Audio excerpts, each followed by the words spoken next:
in selfless service. The comfort of others is our convenience. Their health, our own healing. Their happiness, our delight. Giving one's life for others, one gains more life for oneself. Sheltering others in one's heart makes one inhabit theirs. An act of helpfulness, a word of comfort, the spontaneous warmth of selfless love gives to others what they greatly need. Their natural thoughts of gratitude and goodwill that flow from this, the heightened surge of their spirit, and the increased flow of pure love released by a selfless act bring to the giver infinitely more than he can ever give.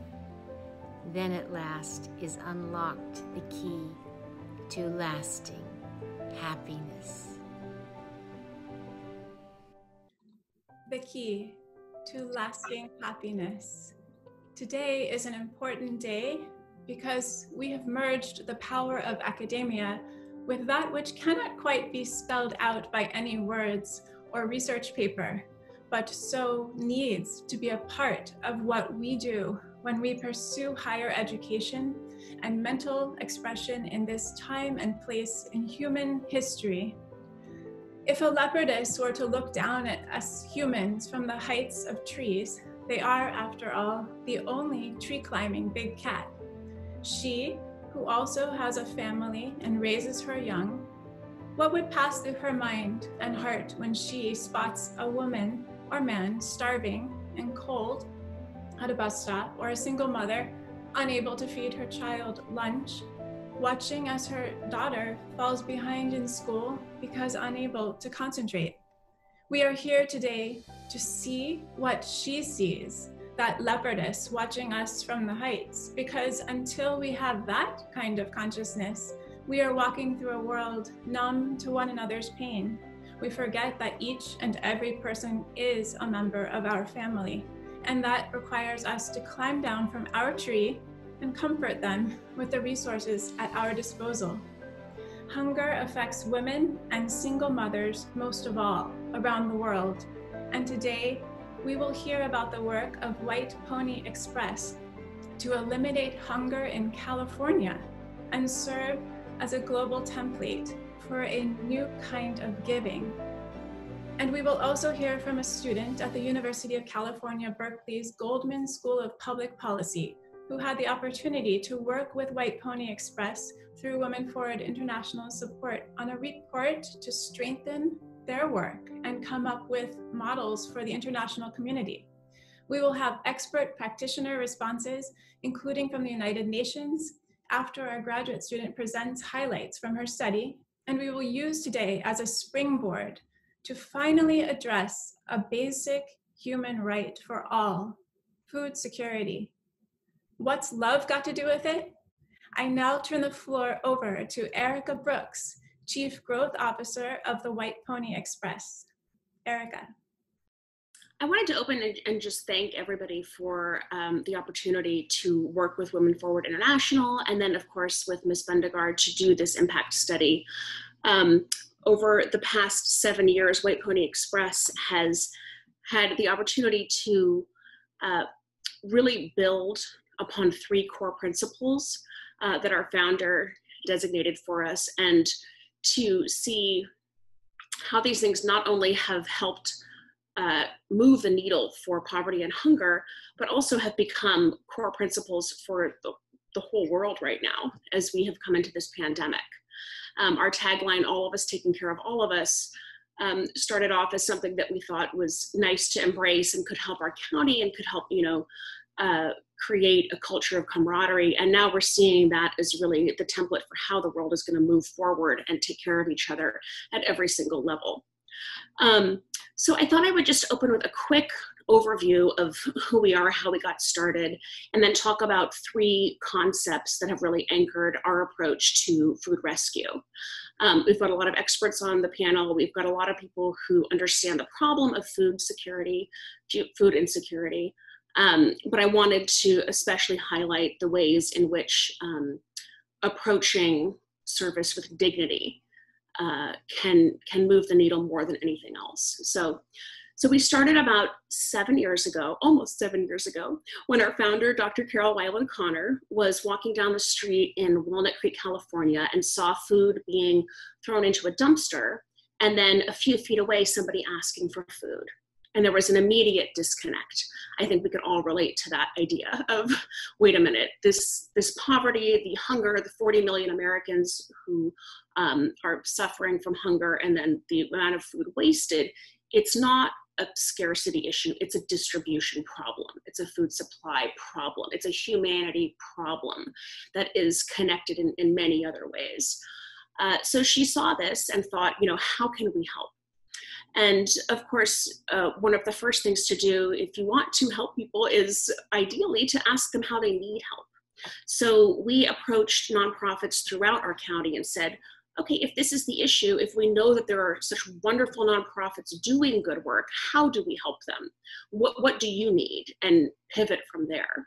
And the number one thing that we heard was that people needed food that was fast, fresh, and free, and they needed food brought to them. Mobility was a huge, huge barrier for a lot of people. It wasn't the will, it wasn't anything else. It was the ability to literally come access the food and come access the services they needed. So we really thought about that and thought, okay, whatever we do, it has to be agile and it has to meet people where they are. And so that was one of the huge core concepts that we built White Pony Express on. The principles that helped us move forward, the first is this idea of sharing abundance, this idea of a surplus to need template that as we've grown, it seems quite simple. It seems like if you have something extra, you give it to someone who needs it. But what we've discovered is that it's not actually that linear. It's more of a circle of giving. So when you give to somebody who needs it, not only do they receive it, but then it creates surplus in their life. And they then have more energy to give to their children, to their lives, so then they have surplus energy to move the needle forward however they can. And often it sparks an interest in paying it forward and then creating this sort of self-fulfilling circle, which we call the circle of giving at White Pony Express. So sharing abundance that we have just seen replicated everywhere.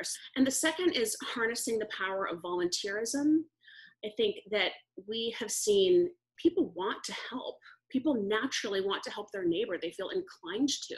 Just as you would help your daughter, your sister, you want to give them the best. Love gives its best. So you want to help your neighbor, whether it's picking up surplus food on the way to work and dropping it off somewhere, whether it's helping to build a school pantry, and when you drop your kids off at school, picking something up and dropping it off to another parent. We see that the power of volunteerism, which has been picked up everywhere, including in California by Governor Newsom, that is really key to helping lift us all out of the situation that we're in. And the third is this idea that delivering with love and dignity, that we're one human family. There are so many wonderful food rescue groups out there. Food insecurity is a huge issue. There are so many ways to tackle it, and we need all of them collaboratively. But for us, which we call sort of the last mile of food rescue, we find that when we greet people with dignity, when we really listen and offer them choice what they can get from our food rescue program, their world becomes bigger. So for example, we had a kid in one of the shelters that we were serving, and every day he got the same cereal. When we started delivering food to them, he was able to choose between 1 or 2 breakfast cereals. That moment when he got to choose, that gave him agency. That sparked something in him that then created momentum. It was like, hey, I can do something here. I can propel myself forward in my life. Maybe I can help my mom. So I think this idea of delivering with love and dignity and always pivoting from who you're serving has been a huge piece of what we do. We consider our deliveries of food and clothing vehicles for love. We think that the connection that we create with people the loving connection will help far more than just merely the products that we're able to deliver to them. And thanks to this sponsored impact study by Women Forward, the next step for White Pony Express is really to show that the human-centric process works. This is not a transactional thing, but food in people's bellies. It's how is it that lifting them with dignity really lights the flame that moves all of us forward.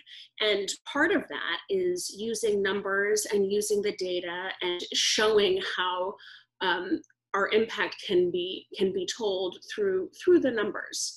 And I think that's often a struggle for nonprofits, is how can we take the data? We're always asked for impact.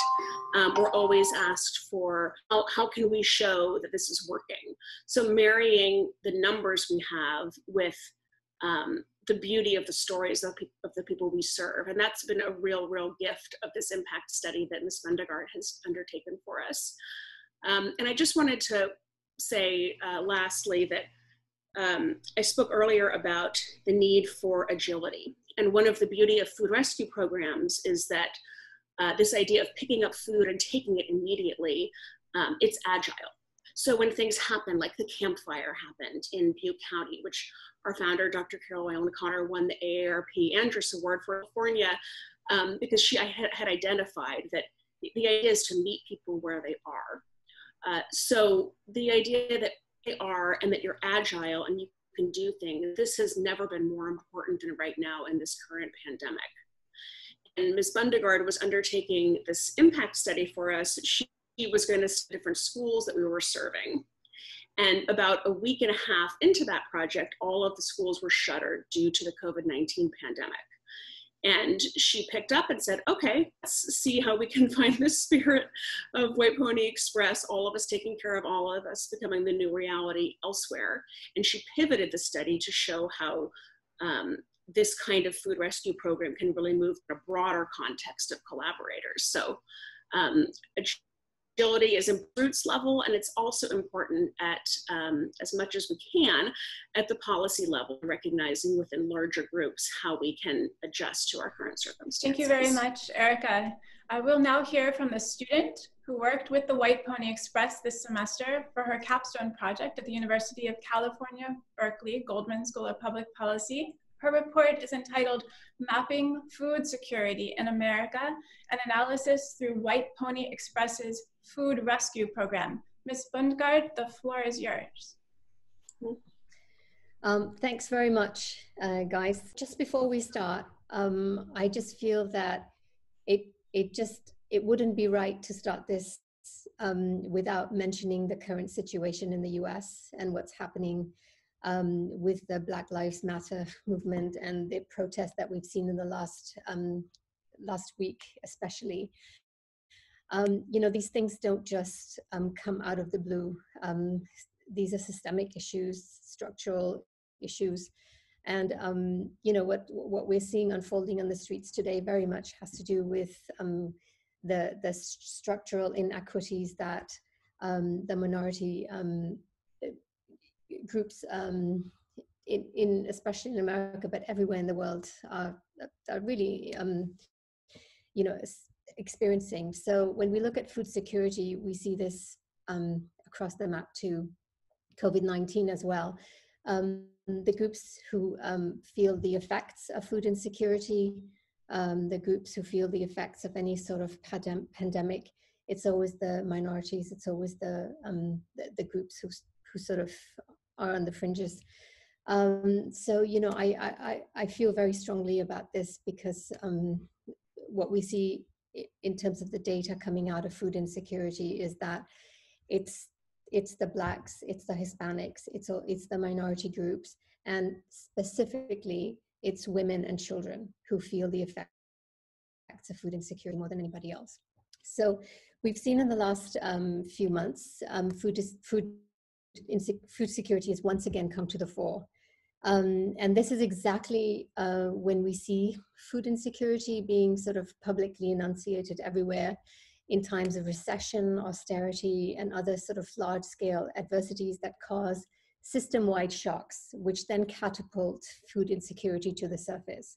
And in many ways, food insecurity is really a measure of the ability of individuals to absorb the shocks and vulnerabilities in a given society, especially in a developed nation context, which is the focus of this report. So as Erica mentioned, this was supposed to be an impact study, but because of the lack of baseline data, I had to shift the focus away from that. And then I thought it would be interesting to do a sort of a mapping of food security in the US. So a large part of the report really looks at that. So the principal goal of the report is to examine food security in America through White Pony Express's food rescue program, and also offer ways to strengthen their program operations. And this will then allow what Erica was talking about in terms of monitoring and evaluation. It will allow them to have data to actually to basically present trends in food security. And the second goal, so the report is divided into part 1 and part 2. In part 2, the second goal is to really provide an analysis and recommendation on food security that can be expended by the wider community of stakeholders operating in this space as a form of think piece or an advocacy tool. As you know, food banks and food pantries, they really fulfill an essential role. In the US, the main provider of food assistance programs is the agriculture through various types of programs like SNAP, WIC. And auxiliary to the government structure, are all these food banks and food pantries who are picking up and covering actually a lot of people who sort of fall through the cracks in the regular governmental system, because they cannot, for various reasons, can't qualify for SNAP programs or other other governmental programs. And this may sound like a it may sound like a small enterprise, but we're talking about Feeding America, which is a network organization of food banks and food pantries across America. They have 200 food banks and over 60,000 food pantries across America, and are the second largest NGO in the US by revenue.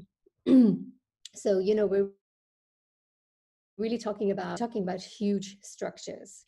And this is really the strength, and I'll come back to this a little later on, but this is really the strength of organizations like White Pony Express, that they, what Erica was talking about in terms of agility is the mobility, and what the degree to which they can mobilize volunteers. And that's really the great strength. So I also run through the legal definitions of food security, and my main reason for doing this is because I want to base the report in a rights-based approach. And so, I go back and look at, where did this all start? And so the whole legal language of food, the right to adequate food, is mentioned in the Universal Declaration of Human Rights, and then specifically mentioned in Article 11 of the International Covenant on Economic and Social and Cultural Rights. And the reason that this is important is that states that have ratified the ICESCR are subject to an evaluation of the current state of affairs vis-a-vis food security by the Special Rapporteur. But since the US has not ratified this document, no such review is available for data comparison purposes. So this is one of the reasons why measuring and mapping food security in America remains a complicated task, because stakeholders really have to work on benchmarking these figures and triangulating a lot of different data sources to get this. There are two things I'd like to mention. FAO, the UN's Food and Agriculture Agency, really a few years ago, obvious back, divided food security into moderate food insecurity and severe food insecurity. And this is really, really key to understand, because it's really it's an essential embracement and modification, because much has changed over the last 2 decades when it comes to the production, distribution, consumption of food assignable to urbanization and globalization and technological advances. So with this modification, we're able to examine food security in also a developed nation context, which is really, really important, because later on I run through the anatomy of food security in the US. And what's really interesting is that most people who are susceptible to food insecurity that we're seeing are above the poverty line. So this is really key. So in the US, as I said, there's about 11%, there's about 11.1% of American households that are food insecure. And data from 2017 reveals that approximately 13 million children in the US do not have enough to eat. And the impact of this is staggering on children. And actually most of these, I think it's about 34.3%, is single-headed households, single female-headed households. So it's a lot. So the gender disparities are also huge within food insecurity. And then I actually, I do a whole chapter about White Pony Express, and as Erica mentioned, I focus mainly on the food rescue program. And WP currently has 11 schools in Contra Costa County, who they're partnering with, and have distributed to date 9 million pounds of food. So as Erica mentioned, one of the, the big strengths of White Pony Express, and I think really for a lot of community-based organization, is just the ability to move food fast. And specifically in this instance, it means a lot. It's not just the speed, but it's also the capacity. So White Pony Express is actually able to take on a great deal of food, actually much akin to food banks rather than a food pantry. And as Erica also mentioned, the sort of things that need to be approved. And again, one must remember that White Pony Express started as a volunteer organization and not as a structured NGO. So there are things that need to be modified. And vis-a-vis that, I've made suggestions in the report regarding monitoring and evaluation. And for that, I did a whole problem tree and a theory of change and a logic model. So in terms of trends that we're seeing, and this is really key because it's one of the things that we know is that food insecurity is not going away. The root cause of hunger and malnutrition is not a lack of food, but a lack of access to available food. So, for example, poverty, social exclusion, and discrimination often undermine people's access to food, not only in developing countries, but also in some of the most economically developed countries. So in the second half of the report, and these are all sort of figures from the COVID-19. As you see, there's been a lot of coverage about food insecurity over the last few months. And again, you can see that female-headed households are the ones most impacted. So in the second section, I shift focus from evidence-based programming and metrics to look at systemic structures and triggers that impact food insecurity in America and solutions that may address the cycle of vulnerability. And I refer in the report, I refer to this cycle as the cascade of risk vulnerability. And part of the goal of this study is really to make recommendations and proposals for the wider community of concern. And that's what really part 2 of the report is about. So according to the Center on Budget and Policy Priorities, which is a research think tank that works specifically on economic security policies in order to minimize wealth inequality, what they've shown is that economic security programs have reduced poverty by almost 50% over the last 50 years. However, what this data does not show us is that while significantly more people are able to climb above the poverty line, significantly more and more Americans are becoming economically insecure.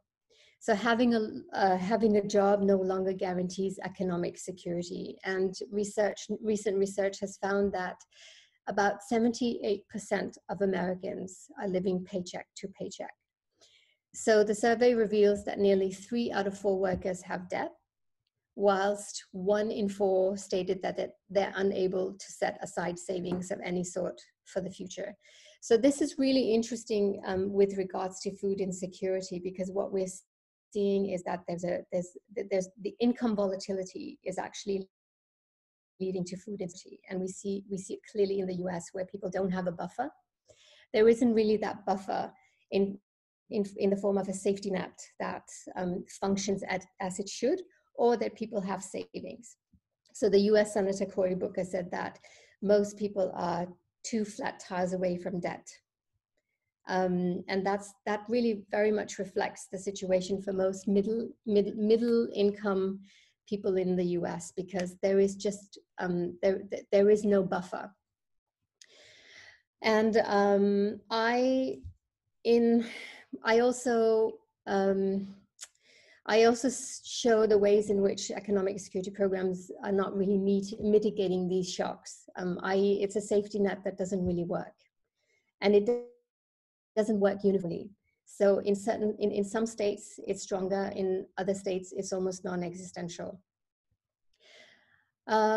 So before I get to what I propose as a solution, I also highlight some of the things in the US system that make it very difficult for to basically have a strong there are several factors in the US context that really make it difficult to have an adequate welfare that can address this cascade of risk vulnerability that really sort of pivots people into irregular as well as chronic food insecurity. And we don't have time to go through it, and I'm hoping very much you all will be reading the report. But the main thing is the structure, the governance structure in the U.S., which is called federalism. So everything is not centrally governed. There is a sharing of power between individual states and central and the federal government. And the other factor, which I think is much bigger even, is neoliberalism, really. And liberalism is and I go into the history of that. It's all in the report. We don't have time to cover it, but please do read it. It really is. It advocates for a laissez-faire government, which means that there isn't a willingness in the US to have a strong state welfare reform. And so what I establish is that wealth and social inequalities are key determinants of food insecurity. So as such, any form of mitigation of food insecurity must include ways to tackle social and economic inequities. So my solution is actually not looking at the structures that are already there, because I think that would take too long, and it would be more of a positivist approach to problem solving. I think what would be more apropos is to look at basic income model. So the general basic income model, it comprises a cash payment made replaces another benefit or subsidy normally provided by the state. And the common dividend, which is really very interesting, rests on the doctrine that every citizen should gain a part of the country's accumulated wealth and be compensated for the loss of common resources that belong to all equally. And he describes it as a dividend of capitalism.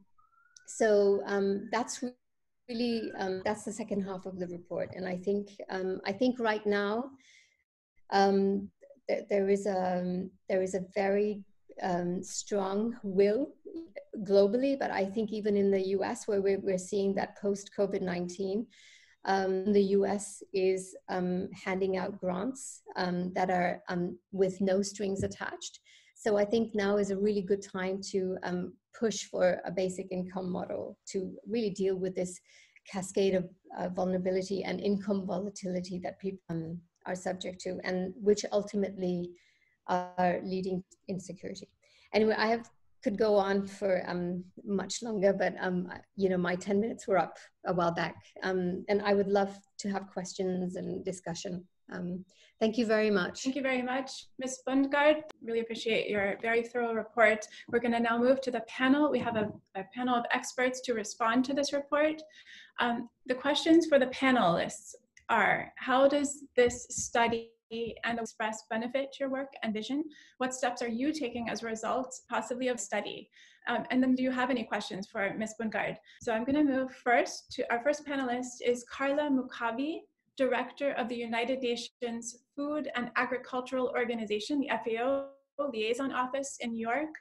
And then we'll have, after her, we'll have Danny Nirenberg, President of Food Tank, and Dr. Jean Busby, United States Department of Agriculture Food Loss and Waste Liaison.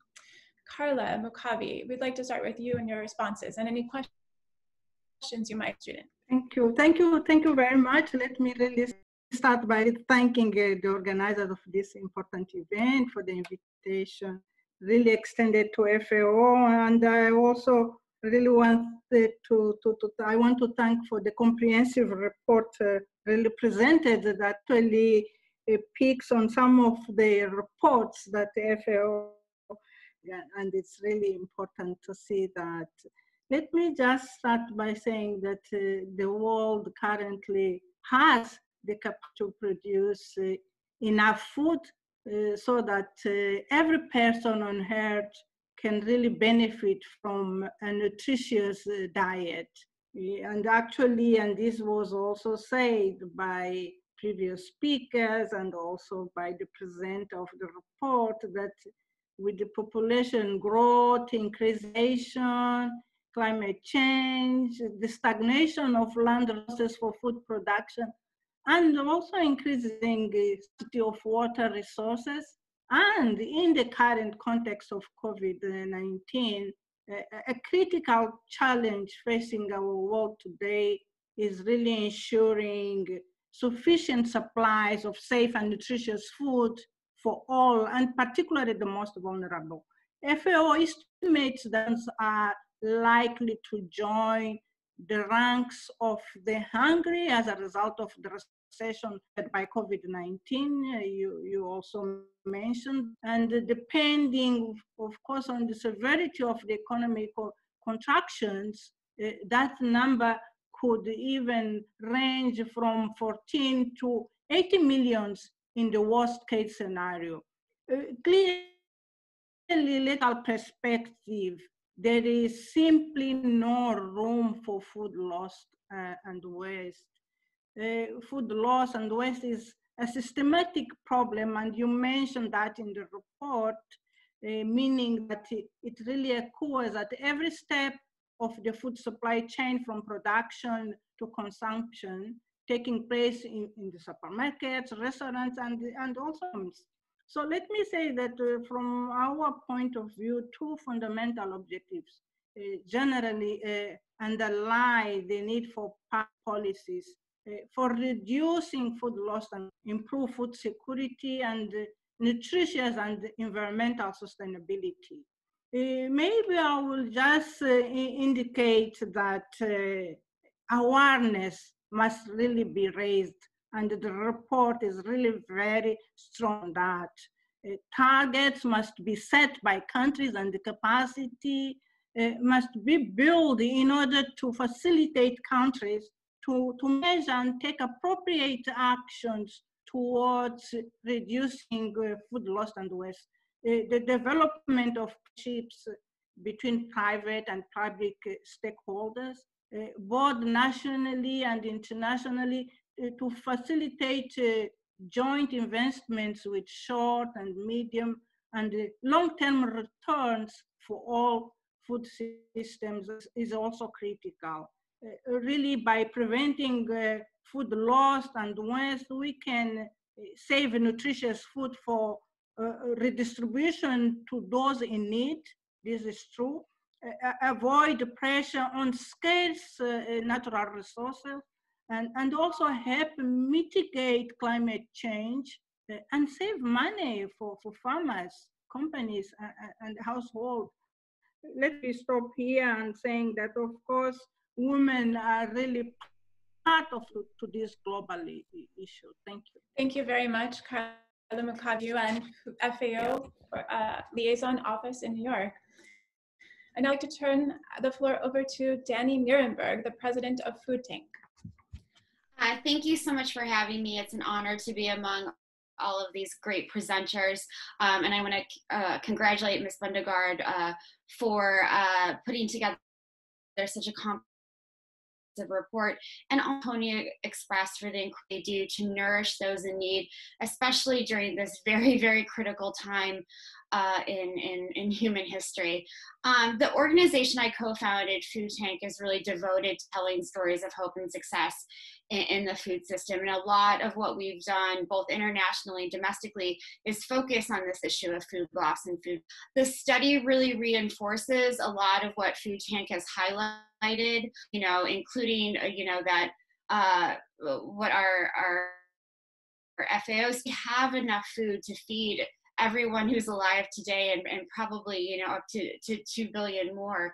The problem has always been with inequity and distribution of food, and it's likely that during the pandemic, according to experts from ReFed and also from GODAN, that food loss and food waste will likely increase during this very uncertain and really, again, urgent time.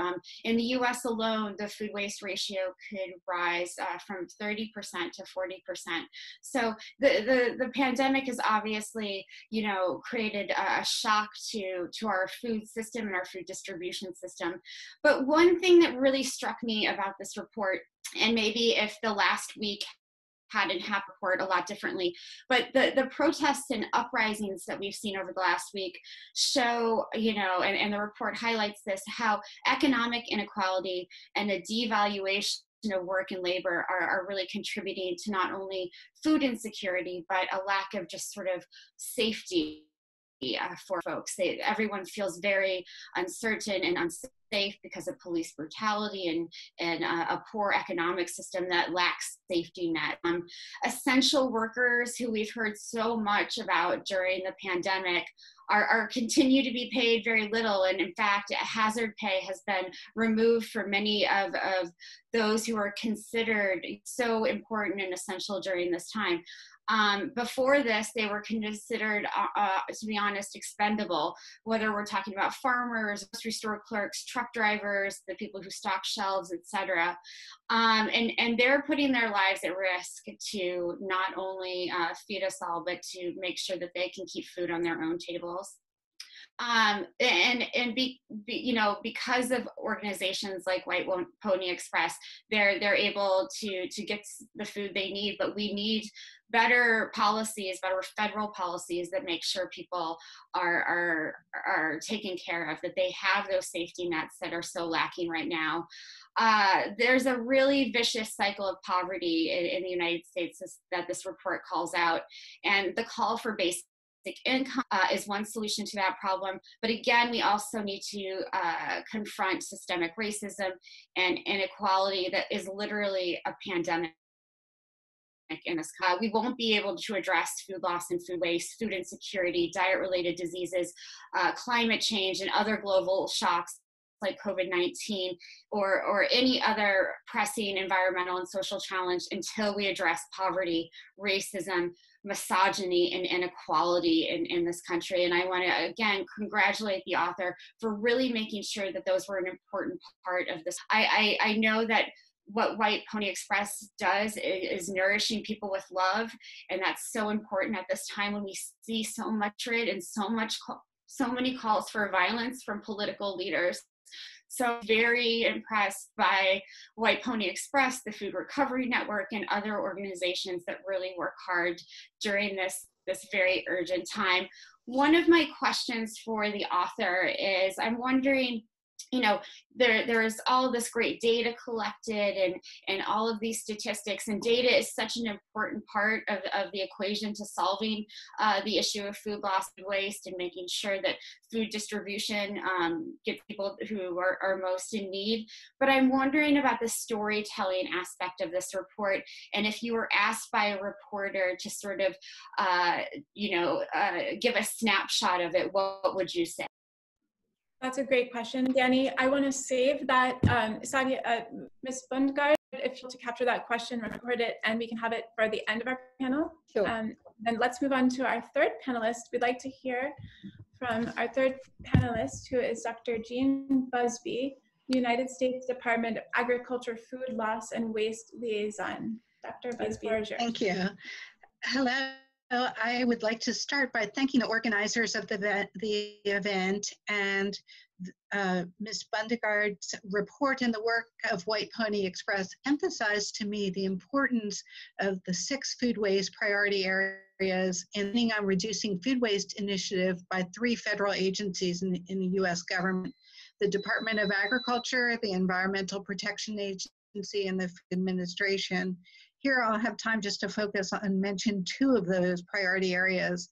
The first is to increase consumer education and outreach on food waste.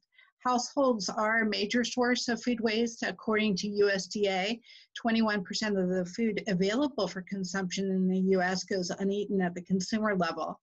I aim to help build a coordinated consumer education effort among these 3 agencies in conjunction with public, private, and nonprofit partners to raise awareness, motivate consumers to act, and accelerate progress to reduce food waste. Each consumer has the power to reduce food waste to some extent in their homes, regardless of their income and whether they obtain the food from a grocery store, local pantry, or elsewhere. Consumer education can include messages such as knowing what's in your fridge and love and be creative with leftovers, and then provide specific ideas such as making broth from vegetable trimmings. Each year, on average, the U.S. family of 4 wastes around $1,500 worth of food. So perhaps if that was better known, that might help motivate consumers to waste less food. Additionally, I wanted to point out that USDA and other federal partners have a Food Keeper app available for free online and on foodsafety.gov. And this valuable food storage advice to help consumers use food while at peak quality and reduce waste, guided on safe handling, preparation, and storage of more than 650 food and beverage items. And with this app, you can track storage times for different foods, learn cooking tips, watch helpful videos, and get safety recall alerts. Another priority area of the Winning on Reducing Food Waste initiative is to clarify and communicate information on food safety, food date labels, and food donations to reduce food waste. Establishing and communicating clear, coordinated voluntary guidance on these could help increase food recovery and lead to reductions in food waste and food insecurity. In particular, as part of my work, I plan to do more to let businesses know that there are 3 types of U.S. government provisions that encourage the donation of some food to those in need. We have food donation laws, we have tax benefits and deductions for those who donate to qualified entities. And we also, in the United States, have liability protection. Businesses that wish to donate food have protections under the Bill Emerson Good Samaritan Food Donation Act of 1996. And this act removes liability for personal leaners who make good faith donations to nonprofits that feed the hungry. Specifically, I do want to say that after reading this study, I will definitely keep in the forefront of my importance of targeting food waste education efforts across consumers of all strata, including those that are food insecure. Thank you so much. Thank you very much, Dr. Jean Busby. She is the USDA Food Loss and Waste Liaison. We will have time for a few minutes of Q&A at the end, so I'd like to save Danny Nirenberg's question for our student mentor for the end. I'm now going to turn the floor over to my colleague, Wesley Spencer, WFI's Director of Strategic Development and Arts Partnerships, who will be introducing our guest artist, Wesley. Hello, everyone. Today, I would like to introduce you to our featured artist, Eliezer, an author and photographer making creative portraiture, conceptual still life, and documentary images. With a focus on animals, farming, and food, been exhibited and published widely both in the US and abroad, and she has been a cover story photographer at the award-winning Modern Farmer magazine. This November, her first book, On the Farm, Heritage and Heralded Animal Breeds in Portraits and Stories, will be released by 10 Speed Press. But it is her work through her creative use of discarded food items reclaimed from the sidewalks outside bakeries, restaurants, markets, and manufacturing facilities that have raised awareness of the accelerating global food waste crisis. It is with great pleasure that I present to you today our featured Eliezer. Eliezer, the floor is yours. Good afternoon. I'd like to thank Women Forward International for inviting me to take part in this wonderful event and all of the speakers for the very important work they are doing. In 2011, while on assignment, I photographed F. Freegan on his nightly dumpster dive.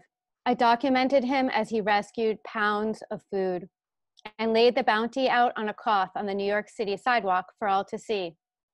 Many confused pedestrians stopped to ask, why was this food in the trash? Removed from the garbage bag, passers-by were able to observe the contents, a cornucopia of beautiful edible food. In this teachable moment, individuals were prompted to reflect on the question, what is trash? It was from this experience that the Waste Not series was born. I researched statistics on the coexistence of food waste and hunger in the US. I examined food and feasting in art and was drawn to the still life paintings depicting food by the 17th century masters. The way food was represented in these paintings spoke to me in relation to food waste. I wanted to elevate food that was considered trash in order to show the beauty in what had been discarded.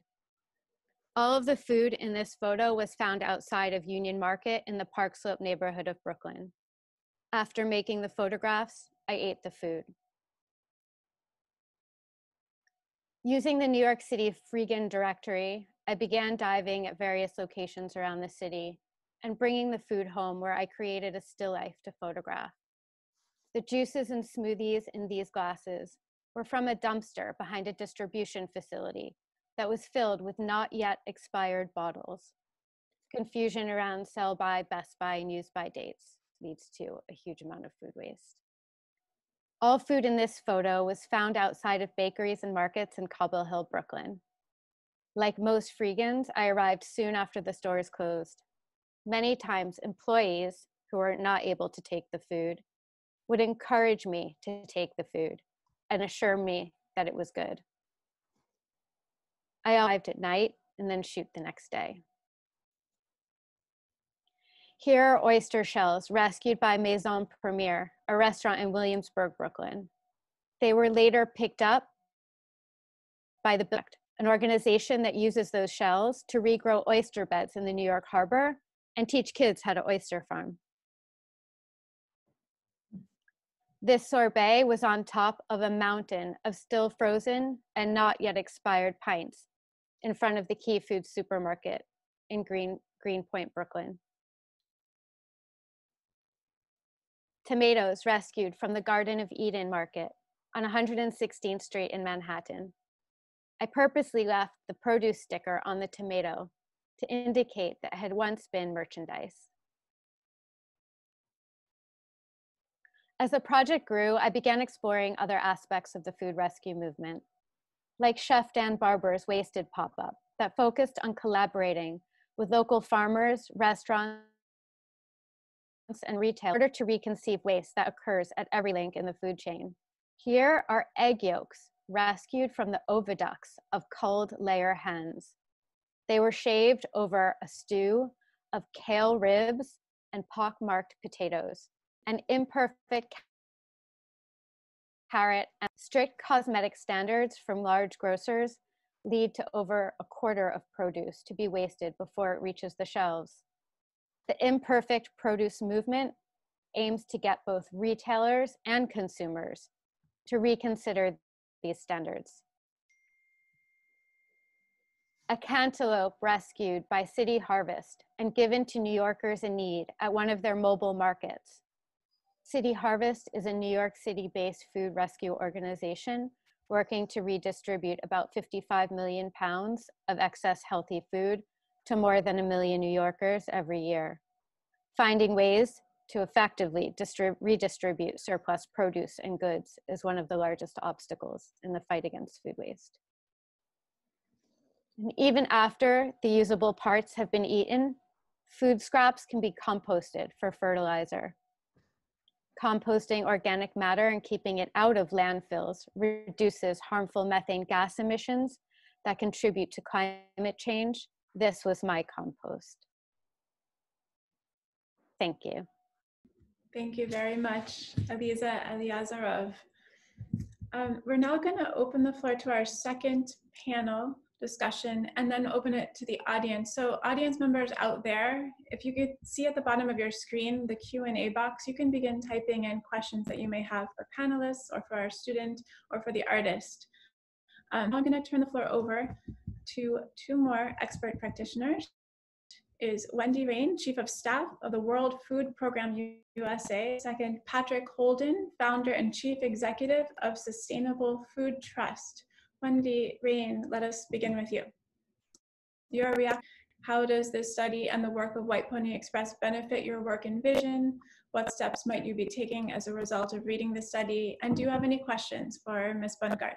Thank you. I am very honored to be, and I think that the study has been fascinating to look through and to greater understand. And I think that what it highlighted for me is, while the World Food Program is feeding at any given time 100 million people around the world, we are not operating in the United States. And like most UN agencies, must be invited to participate in any kind of a crisis in any country. And we, of course, have not been invited to provide services within the United States.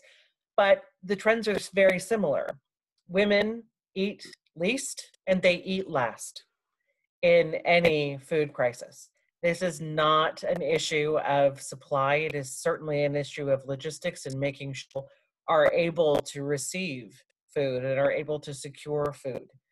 It is also an issue of trying to provide some sense of dignity and choice for people to be able to make choices. So the World Food Program may be delivering tons of grains and lentils and flour and other products, rice, keep people alive in that moment.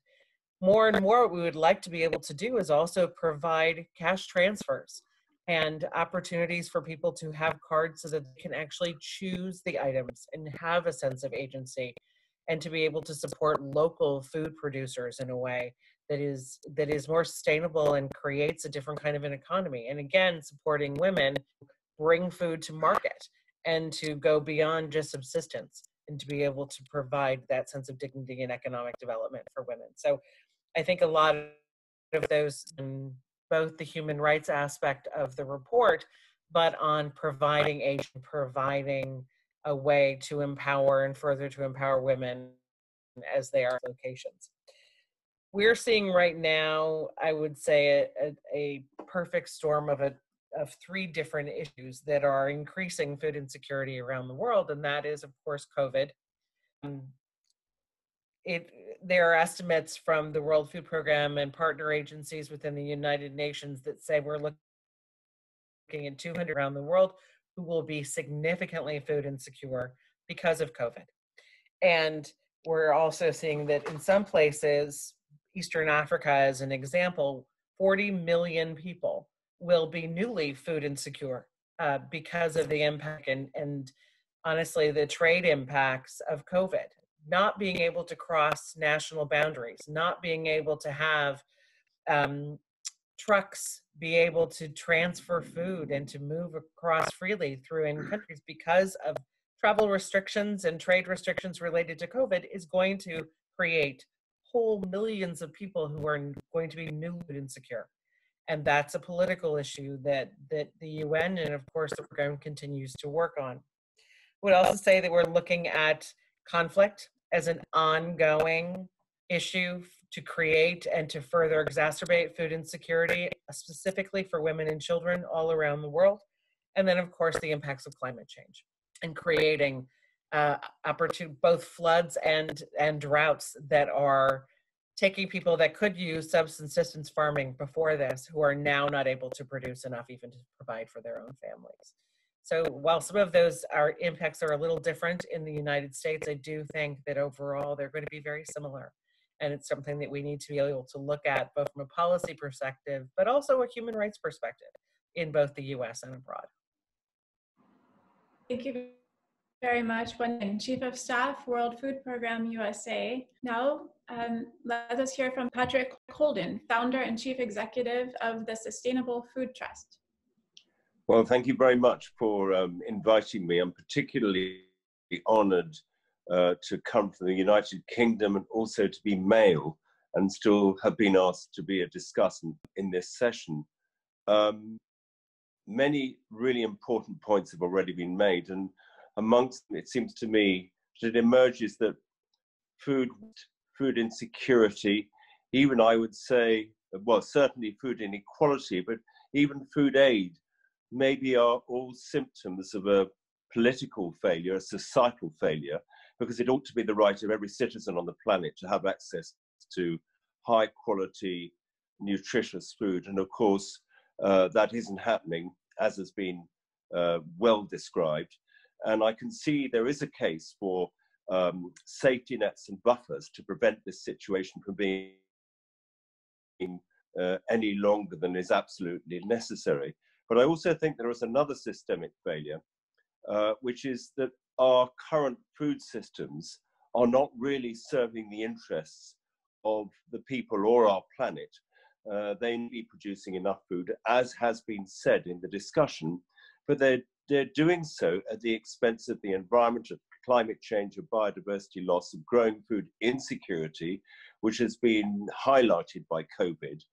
And arguably, the systems of food production we have at the moment, which are highly centralized and very often involve such long chains that people eat food, they have no idea who produced it or where it came from.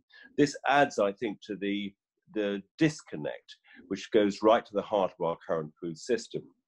And I think that a good news is if the food system, the global food system, is a grand organism, then the individual citizens and the farms, indeed, where I'm speaking from now, from West Wales, where I have a dairy farm, are its cells. And the cells of the food system have become unhealthy. And these are symptoms of a deep malaise which needs to be sorted out.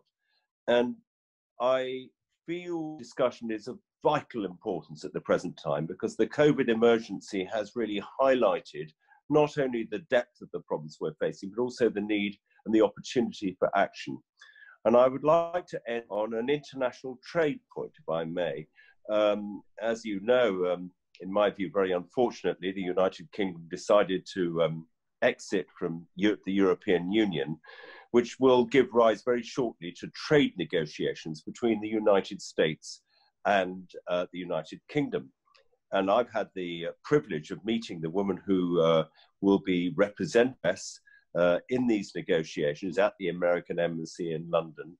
And I had the following conversation with her. I said, you know, we're talking about a race to the bottom, whether chlorinated chicken, which is in our news, should be allowed to be imported into the UK. But really what we should be thinking about is a new Paris-style agreement for international trade in sustainably produced food. And I can't see any reason why at the COP26, which is going to be in Glasgow in 2021, we could not launch such an initiative where we bring all the nations of the world together and we say, look, if we're going to address climate change, biodiversity loss, the natural capital depletion, the growing food insecurity and hunger, and switch to more sustainable food systems, which really do improve public health, we need to limit our trade in food only to food which is produced in an equitable and sustainable way. And we need to recognize, do so, we're going to be facing a bleak future, even an unlivable planet, and a future where more and more people face food insecurity, which of course leads to migration at worst and all the problems that we're seeing at the moment. I think food insecurity is behind so many of the social problems we see today. So I would just like to say thank you very much. This report is important. The idea of a basic income safety net is crucial too. I believe, as well as treating the immediate symptoms of the problem, we need to look on a broader stage to see how we can navigate our production systems and our food trade onto more sustainable and inspirational grounds. So thank you very much for inviting me to participate. Thank you, Patrick Holden. He is founder and chief executive of the Sustainable Food Trust. I'd now like to open up the floor to questions from the audience. We have one already, of course, from our panelist, Danny Nirenberg, which we will answer. I'm going to check the Q&A box to see if anyone from out there has asked a question. And yes, I see one is here. The question is, the donors to White Pony Express have succeeded through neoliberalism and have redistributed much of their wealth. Some, like Whole Foods, John Mackey, see a continuing reduction of food insecurity through the system. Is it necessary to have a state-mandated redistribution? Very interesting question. I do believe there is a role for the state and the food, the farm businesses, the food businesses to work in collaboration. I think what's needed is both top-down and bottom-up. We need to redesign our food systems, but we do also need government intervention, because at the moment, when it comes to food, it seems the distorted prices of our food are as they are because of wrong government intervention, and we need to put that right. And the Farm Bill is a solution to putting that right, in my opinion. Thank you, Patrick Holden. Ms. Bungard, would you like to answer Danny Nirenberg's question on storytelling? Yes, I will. And I think by default, I'll cover this question as well, because it is really interesting. And I would say that the organizations are succeeding despite neoliberalism. So I would really sort of turn it around. So I hope I understood your question. Let's see, Danny. So basically, in terms of storytelling, for me, so I'm an outsider as well. I'm sitting in Copenhagen right now. I have 2 decades of experience in the human and development sector, and I think that's why Dr. Wendy was saying that there's a lot of, there are a lot of similarities, because I do see it in a global perspective as well, from, cash grant programs that a lot of doing for in order to deliver agency, dignity, a lot of the things that we are beneficiaries to benefit from. So in terms of an outsider who's come to the US for a year, really, really interesting. And the thing in terms of storytelling that really struck me is the strength of civil organizations in the US, which I think is, and I think in many ways is also where it started. This community mobilization is just incredible. That I think a lot of organizations like White Pony Express, the burden of the state in the US and covering the gaps that the state is not able to cover, and partly why you're not feeling the effects of neoliberalism as much as you would otherwise have if you didn't have these giant philanthropes that you have in the US, which like remarkable. And for me personally, I've been so touched. I've been so humbled to see this this sort of community bond that people really show up for each other. You know, there's like White Pony Express, you know, when I was sitting in their office to interview, a few times I was there, people from the community were just dropping by and leaving things outside, whether it was flower donations or whether it was hand-me-downs or, you know, whether it was sort of larger things. And I think that's the strength. That's the strength of the US society, is the civil society struck networks. And it's not necessarily just because of the state. So I would really push back, and I would say, you know, the primary burden finding solutions and responding to food insecurity should be placed on governments and not civil society structures who are really currently covering the gaps. So that's, I hope, question. Yeah, that was brilliant. Thank you. Great. We have one more question from the outside audience. It is, I run a grassroots program started by a group of queer activists in Mexico City that has been providing groceries to over 300 poor and over the past 8 weeks in response to the pandemic. Can you recommend avenues for raising money to keep grassroots food distribution programs functioning term? Who would like to answer that question?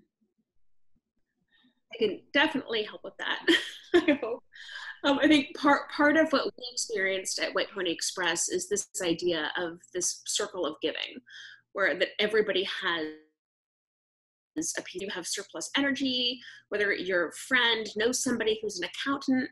I think first identifying exactly what you need, like do you need that, and then finding people and asking your friends and grassroots systems to find what you need and plug them in. I mean, never has there been a better time to reach out online or for any of these things. You know, companies are shuttered, schools are shuttered, or wanting to find ways to connect. So I think it's be like, I need trash bags, or I need this, I need that. And that can flow to the community. People want real ways to give. So I guess I would just suggest identifying the core needs and being very specific about your needs. I feel like sometimes as nonprofits, we're asked to create impact statistics. Like, what does $20 do? What does $50 do? Right now, it's like, here's what we need. And to be specific about that, we're finding that that's the most direct and most effective question. Thank you very much, Erica. Okay, so we have now reached our closing time and closing remarks, and I'd like to pass the floor back over to Danny Nirenberg, Erica Brooks, to close our session. Danny. Thank you so much. Thank you to Women Forward International for organizing this event. It's such an honor to be among these experts. Again, I want to congratulate Erica and White Pony Express for their work to not only deliver nourishing food to women and underserved women, families, and communities, but for taking the time to evaluate that work, to welcome criticism and suggestions and that kind of really deep evaluation that's needed to push this work forward. And I also want to congratulate them for doing this at such a critical time. We have a global pandemic with COVID-19. We have an epidemic of police brutality, and they're running toward the fire to help those in need, to make sure that communities are fed and nourished, and that they're fed and nourished with dignity and love, and really ensuring that their clients feel and can also really experience the joy of delicious food, which is a right nerve. So thank you to White Pony Express for again really doing this at such a critical time. The need is more than ever, and your work is more important than ever. Well, thank you so much, Danny. Whatever highlights of the past year was getting to go to the Food Tank Conference in New York City and just hearing about how, you know, one of the biggest the biggest things we've learned is, it's not about us. Like, we are part of this bigger system. And the greatest joy for White Pony Express is when we get calls and when we get, meetings from other people who are like, hey, what you're doing, or we've been doing what you're doing, how can we partner? Because I think that's the message right now, right? I mean, to this whole conference and all of it, to hear it in our own experience of these riots and of this huge love that is happening around the world. It's like, how do we fit into this? And I just wanted to share something. We have a new executive director, Eve, who's come to us from FEMA. And we had a staff meeting a couple of weeks ago, and we talked about, what does White Pony Express mean to you? And one of our driver coordinators, who is like boots on the ground, I mean, our team is our team. Everybody's equal. We make decisions together. We believe deeply in collaboration. And he said, to me, White Pony Express is not about us. It's about the role we get to play in a much larger picture. It's about what we're a part of and everyone we get to uplift in this community. And I think if that's kind of the mentality we can all keep, we're gonna rise beyond this whole thing. And we're gonna see this pandemic as something that was difficult, but also brought us together and helped sort of lift our values and unite us. And I'm so thankful to Sadia and everyone who brought this panel together. This is such a huge lift and a push forward for White Pony Express, and we're just grateful for all of the support.